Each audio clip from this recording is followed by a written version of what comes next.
Assalamualaikum warahmatullahi wabarakatuh. Sahabat seiman, mimpi adalah kejadian alam bawah sadar yang melibatkan indera manusia saat tidur. Mimpi yang singgah sebagai bunga tidur manusia bisa berupa mimpi indah maupun mimpi yang buruk. Semua manusia di muka bumi ini pasti pernah mengalami mimpi. Banyak dalam ayat Al-Quran dan riwayat Nabi yang bercerita tentang mimpi. Seperti halnya dalam Al-Quran surah Asy-Syaffat ayat 102 yang mengisahkan mimpi Nabi Ibrahim ketika ia diharuskan menyembelih putranya Ismail. Ada juga dalam surah Al-Fat ayat 27 mengenai mimpi Rasulullah SAW sebelum terjadinya perjanjian Hudaybiyah. Dalam sejumlah hadis, Rasulullah SAW pernah berkata bahwa mimpi manusia ada 3 macam. Yang pertama, mimpi yang baik sebagai kabar gembira dari Allah Subhanahu wa Ta'ala. Yang kedua, mimpi yang menakutkan atau menyedihkan yang datangnya dari setan. Dan yang ketiga, mimpi yang timbul karena ilusi angan-angan atau khayalan seseorang. Hadis riwayat Muslim. Mimpi-mimpi yang dialami oleh Nabi Muhammad SAW dari Abdurrahman bin Syamurah radhiyallahu anha berkata bahwa Rasulullah SAW bersabda, "Sesungguhnya aku telah mengalami mimpi-mimpi yang menakjubkan pada malam sebelum aku diisyrokkan." Sebagaimana keutamaan Rasulullah, maka mimpi yang dialaminya juga bukanlah hal yang biasa, melainkan diantaranya merupakan wahyu yang diturunkan oleh Allah Subhanahu wa Ta'ala kepadanya. Ada 9 mimpi menakjubkan yang pernah dialami oleh Rasulullah SAW. Mimpi-mimpi tersebut mengandung makna mendalam serta petunjuk kebaikan bagi kita umat manusia. Berikut adalah 9 mimpi menakjubkan yang pernah dialami oleh Rasulullah SAW.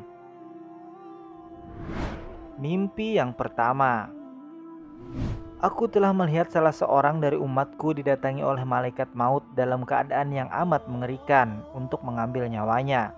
Namun malaikat terhalang perbuatannya karena ketaatan dan kepatuhannya kepada kedua orang tuanya. Mimpi yang kedua, aku melihat salah seorang dari umatku yang telah disediakan azab kubur yang amat mengerikan. Namun ia diselamatkan karena wudhunya yang sempurna. Mimpi yang ketiga, aku melihat salah seorang dari umatku yang dikerumuni oleh setan-setan dan iblis-iblis terlaknat. Namun ia diselamatkan karena zikirnya yang tulus dan ikhlas kepada Allah Subhanahu wa Ta'ala. Mimpi yang keempat, aku melihat bagaimana umatku diseret dengan menggunakan rantai yang terbuat dari api neraka jahanam yang dimasukkan dari mulutnya dan kemudian dikeluarkan dari duburnya oleh malaikat azab. Namun karena sholatnya yang khusyuk dan tidak ditunjuk-tunjukkan, maka ia dilepaskan dari siksaan itu. Mimpi yang kelima, aku melihat umatku yang ditimpa kehausan yang amat sangat berat. Namun setiap kali dia mendatangi sebuah telaga, ia terhalang untuk meminumnya. Maka saat itu datanglah pahala puasanya yang ikhlas karena Allah Subhanahu wa Ta'ala yang memberinya minum hingga ia merasa puas.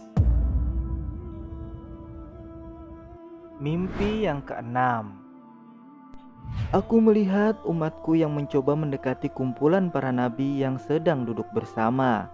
Setiap kali ia datang lalu ia diusir, maka menjelmalah mandi junub dengan rukunnya yang sempurna, menuntunnya ke kumpulanku sambil duduk di sebelahku. Mimpi yang ketujuh, aku melihat salah seorang dari umatku berada dalam keadaan yang gelap gulita di sekelilingnya, sedangkan dia sendiri dalam keadaan bingung. Maka datanglah pahala haji dan umrahnya yang ikhlas kepada Allah Subhanahu wa Ta'ala, sehingga mengeluarkannya dari kegelapan menuju tempat yang terang benderang.